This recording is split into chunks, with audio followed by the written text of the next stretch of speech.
అంటే తెలుగు సినిమా పరిశ్రమ వీళ్ళది. హ్మ్. సో, వీళ్ళ ఆర్థిక వనరులు దెబ్బతీయుట అనే కార్యక్రమంలో భాగంగా కొంచెం ఎవరితో ఎలా వ్యవహరించాలి అనే దానికి సంబంధించి ఆయన వ్యాకరణం ఆయన రాసుకున్నాడు జగన్. జగన్. హ్మ్.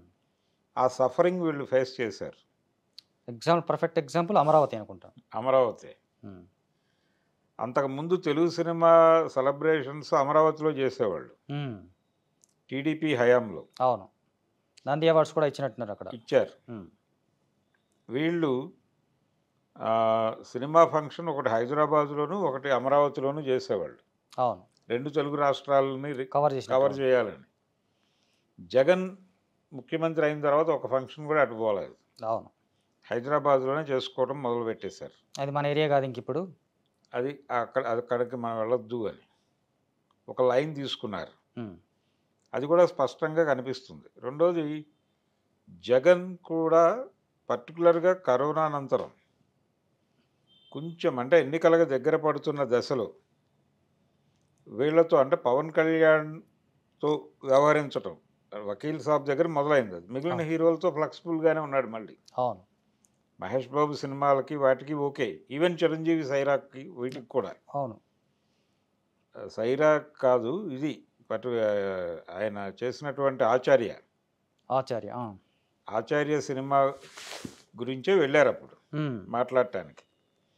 నిజానికి చిరంజీవిని ముందు జగనే పిలిచాడు. ఓకే. పిలిచి ఆయనతో వేరే విషయం కొన్ని పొలిటికల్ ఇష్యూస్ మాట్లాడటానికి పిలిచాడు ఆయన. హ్మ్. దాంతోపాటు సినిమాకి సంబంధించినటువంటి సమస్యల్ని కొంచెం మీరు చూసుకోవాలి మా తరఫున హ్మ్.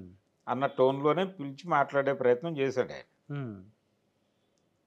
అది చిరంజీవే వెళ్ళినట్టుగా ప్రొజెక్ట్ అయింది బయట. ఓకే.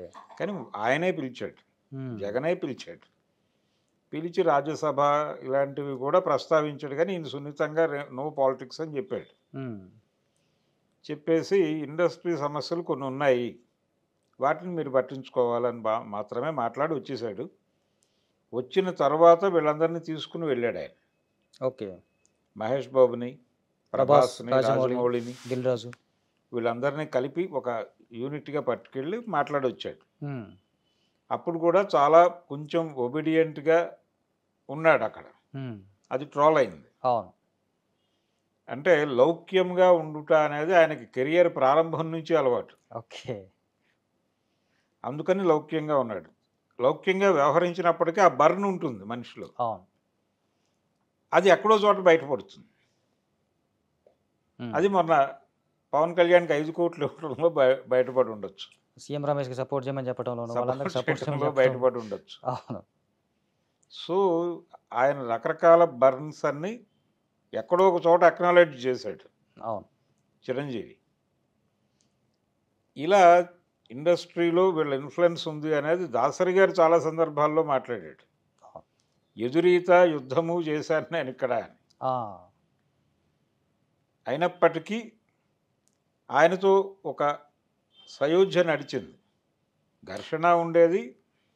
అంటే ఆయన కాంగ్రెస్లో కొంచెం స్ట్రాంగ్గా ఉండడము, స్ట్రాంగ్గా ఉండటం మాత్రమే కదా, అంటే దాసరి యాక్సెసిబుల్ ఎవరికైనా. అవును. ఒక లైట్ బాయ్ అయినా కానీ వెళ్ళిపోయి తలుపు కొట్టేసి ఆయనతో మాట్లాడగలడు. ఆ యాక్సెస్ ఇవ్వటం వలన అనుకోకుండా ఆయన నాయకుడు అయ్యాడు. అవును. ఇప్పుడు ఆయనతో డిస్టర్బెన్స్ పెట్టుకుంటే వీళ్ళందరికీ తగులుతుంది అది. ఓకే. అందుకని దాసరితో జాగ్రత్తగా ఉండేవాళ్ళు ఇబ్బంది ఉన్నప్పటికీ. ఎందుకు సౌందర్యలహరికి దాసరిని పిలవలేదు రాఘవేంద్రరావు గారు? అయితే ఫస్ట్ ఎపిసోడ్లో నా బదులు మాట్లాడిన దాసరి గారికి థ్యాంక్స్ చెప్తూ అని ఉంది వాక్యం. ఓకే. కానీ ఎందుకు ఫిజికల్గా ఆయన ఉన్నాడు అప్పుడు. అవును. ఉన్నప్పటికీ ఎందుకు పిలవలేదు? విశ్వనాథ్ గారిని పిలిచాడు. రాఘవేంద్రరావు సౌందర్యలహరికి సంబంధించి సమకాలీన దర్శకుడు. వాళ్ళిద్దరికి సంబంధించిన చర్చ జరిగేది అక్కడ. ఓకే. ఆయన పాజిటివ్గానే మాట్లాడేవాడు. తప్పదు ఇంకప్పుడు. నారాయణరావు గారు అనే మాట్లాడేవాడు. పైగా ప్రకాష్ రావు గారు ఈ జనరేషన్లో బెస్ట్ డైరెక్టర్ దాసర్ అని అన్నారు అనే మాట కూడా ఈయనే చెప్పాడు. అవును. నిజానికి ఒక విషయం నాకు తెలిసినంత వరకు ఏంటంటే, రాఘవేంద్రరావు కథాబలం ఉన్న సినిమాలు చేస్తున్నాడు. ఈయన దాసరి నారాయణరావు కథాబలం ఉన్న సినిమాలు చేస్తూ ఉన్నాడు. ఆయన హీరోలతో పని లేదు ఆయనకి. ఆయన అవును. కథలే హీరోలు. అవును. అంచేత ఇప్పుడు నేను హీరోలతో గంతులేయించాలి. అవును. పైగా ఈయన కూడా కథలతో ఫస్ట్ కల్పన ఈ సినిమాలు తీసినప్పుడు అది కొంచెం క్రాంతి గారి ఇన్ఫ్లుయెన్స్. ఆ, దాంతో తర్వాత అదేదో కొంచెం మిస్ఫైర్ అయ్యేసరికి ఇది కాదు, మనం కథలు కాదు ఇంకేదో చూపించాలని ఈయన మొదటి నుంచి కూడా ఈయన పెద్ద సినిమాల మీదే ఈయన దృష్టి. రాఘవేంద్రరావు. రాఘవేంద్రరావు ఆయన అంటే మొదటి వీళ్ళిద్దరు సినిమా కంపేర్ నుంచి. చేసుకున్నప్పుడు ఈయన ఇలాగా భావించాడని చెప్పేసి కూడా కొంతమంది చెప్తా ఉంటారు. అవును. అంటే ఆయన చెప్పిన మాటే, అదే రాఘవేంద్రరావు గారు చెప్పిన మాటే అది కూడా. అది అంటే దాసనారాయణని డామినేట్ చేయాలంటే ఖచ్చితంగా నేను ఇంకేదో స్పైసీనెస్ చూపించాలి. అవును. అప్పుడు ఆయనకి యాపిల్ పండు దొరికింది అంతే. అదే అనేది ధోరణి, అదే ధోరణిలో ఆయన ఆయన ప్రయాణం అలా నడిచింది. అదే. ఈయన ప్రయాణం ఇలా నడిచింది. సో ఇప్పుడు ఇక్కడికి వచ్చేసరికి ఈ క్యాస్ట్ బేస్డ్ సెక్షన్ మొత్తం మళ్ళీ ఇప్పుడు ఆంధ్రప్రదేశ్కి వెళ్ళే అవకాశం ఉందా? ఇప్పుడు పరిశ్రమని హైదరాబాద్ నుంచి విజయవాడకు షిఫ్ట్ చేయటమో విశాఖపట్నానికి షిఫ్ట్ చేయటం అనే ప్రోగ్రామ్ డెఫినెట్గా ఉండదు. ఓకే. ఎందుకు ఉండదు అంటే మెడ్రాస్ నుంచి ఇక్కడికి రావడానికే 40 ఏళ్ళు పట్టింది హైదరాబాద్ రావటానికి. 53లో రాష్ట్రం ఏర్పడితే అవును. 90లో కదా 95 కదలిక మొదలైంది. సో ఇప్పటికిప్పుడు ఇండస్ట్రీ అక్కడికి వెళ్ళటమో ఇక్కడికి రావటమో లేదు. ఇక్కడ తెలంగాణ సినిమా, దక్కన్ సినిమా ఏదో డెవలప్ చేస్తామని తెలంగాణ ఉద్యమ కాలంలో చెప్తానే ఉన్నారు. చెప్పారు తప్ప తర్వాత అందరూ మర్చిపోయారు. అవును. దాన్ని పక్కన పెట్టేశారు పూర్తిగా. పెట్టేసి ఇదే నడుస్తోంది, ఇదే ఛాంబర్. ఈ రోజుకి కూడా ఆ ఛాంబర్ మీద ఆ పేరే ఉంటుంది, ఆ పేరే ఉంటుంది, ఆ ఫొటోసే ఉంటాయి. ఆ ఫొటోసే ఉంటాయి, అదే కథ కాకపోతే నడుస్తుంది. మధ్యలో పైడి జయరాజ్ ఫోటో ఒకటి, లక్ష్మీదేవి ఫోటో ఒకటి వచ్చి ఈ మధ్య కాలంలో అదనంగా యాడ్ అయ్యాయి Add ఈ అయినాయి 10 ఏళ్లలో అంతే. నాకు తెలిసినంత వరకు. ఇంకొకటి ఏంటంటే తెలుగు సినిమా హీరోలు ఎప్పుడూ కూడా ఆంధ్ర నగరాల్లోనే లొకేట్ అయ్యారు. రామారావు గారి టైంలో మెడ్రాస్లో లొకేట్ అయ్యాడు అవును. తప్ప తెలంగాణ పల్లెల్లో లొకేట్ కాలా ఎప్పుడు. కరీంనగర్ నుంచి తెలుగు సినిమా స్టార్ హీరో ఎవరు రాలా, ప్రాజెక్ట్ అవ్వలే అసలు. అది అక్కడ లొకేట్ కాడు తెలుగు హీరో.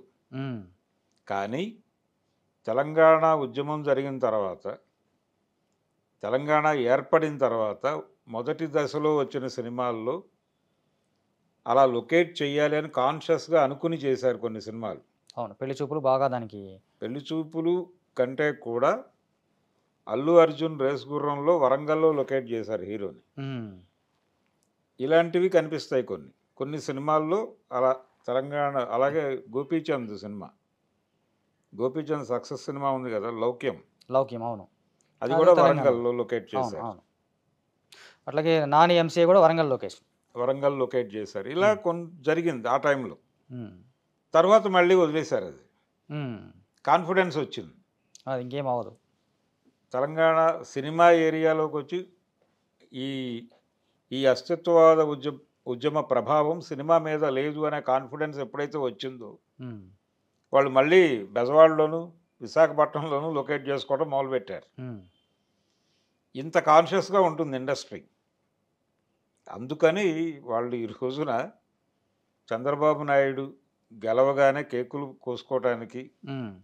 సెలబ్రేట్ చేసుకోవటానికి, వెళ్ళి అభినందించడానికి వీటన్నిటికీ ప్రాతిపదిక ఉంది ఓకే. చాలా స్పష్టంగా.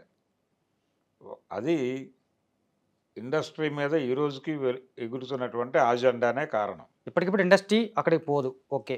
వెళ్ళే అవకాశం లేదు. ఎందుకంటే ఆల్రెడీ వైజాగ్లో స్టూడియోస్ ఉన్నాయి. రామానాయుడు గారికి ఒక స్టూడియో ఉంది, ఉమ్.